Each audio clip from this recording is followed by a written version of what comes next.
নমস্কাৰ বন্ধুসকল, এয়া ৰঙালাও খেতি। কম সময়ত আপোনালোকে ৰঙালাও খেতি কৰিব পাৰে, কম জায়গাত।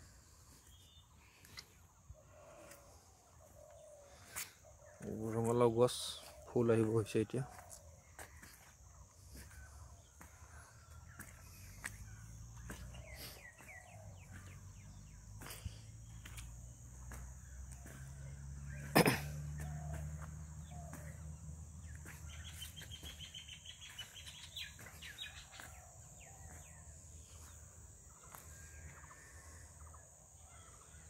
সুন্দৰকৈ ফুল আহি আছে ৰঙালাওবোৰ।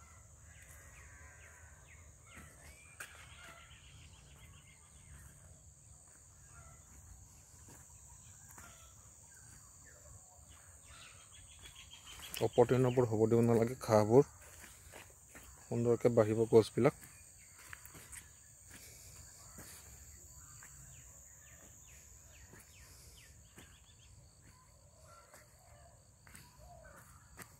ফুল আহি আছে।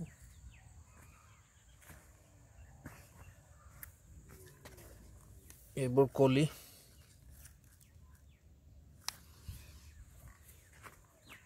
পোকে আক্ৰান্ত নকৰিবৰ কাৰণে কীটনাশক মাৰিব পাৰে। এইবোৰ নতুনকৈ কলি আহি আছে, মৌ মাখি বহিছে। এইবোৰ কলি।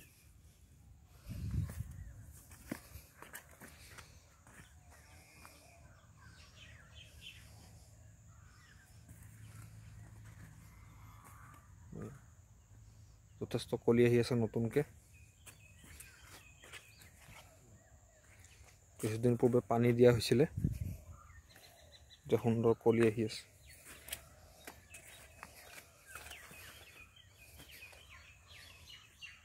গোবৰ সাৰ। এয়া কিছু বেঙেনা লগোৱা হৈছে, সৰু সৰু বেঙেনা। এইফালে বন্ধাকবি।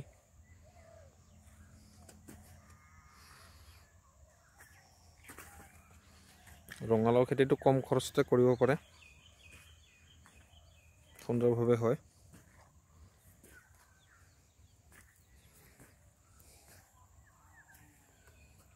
এইবোৰ গছ সুন্দৰকৈ বাঢ়ি গৈ আছে। এয়া চাওক, কলি আহিব হৈছে ৰঙালাওটো। এইবোৰ পানী দিয়া হৈছে। গছবোৰৰ কাষে কাষে ধুনীয়াকৈ আপোনালোকে নিৰণি কৰি দিব পাৰে। তাৰপিছত পানী দিলে সুন্দৰকৈ বাঢ়ি যাব গছবিলাক। চাওক, অতি কম খৰচত কৰিব পাৰি ৰঙালাও। উন্নত মানৰ বীজ লৈ আহিব। এইবোৰ চাওক কি ধুনীয়াকৈ বাঢ়ি গৈ আছে।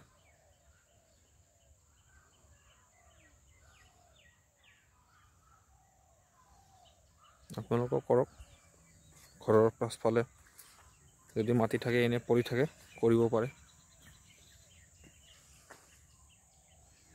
এইবোৰ চাওক সুন্দৰকৈ ফুল আহি আছে, কলি আহি আছে। এইবোৰ চাওক কলি।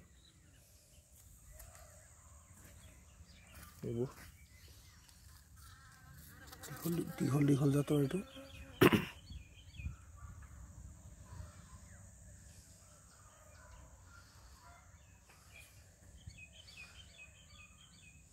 আৰু কিছুদিন পূৰ্বে ইয়াৰ ফল আহিব,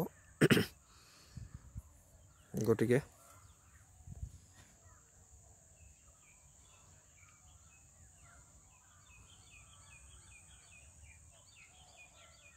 গোটেইবোৰ গছত প্ৰায় ফল অহা আৰম্ভ হৈছে আৰু কলিবোৰ আহিছে।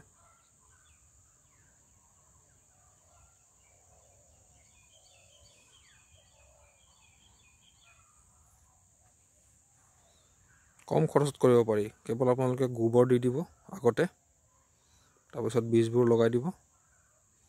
মাটিডোখৰ বঢ়িয়াকৈ চাফা কৰি থাকিব, ঘাঁহ হ'ব নিদিব। সুন্দৰভাৱে হ'ব ৰঙালাওবিলাক।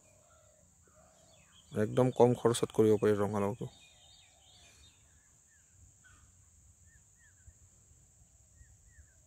গতিকে আজি ইমানতে।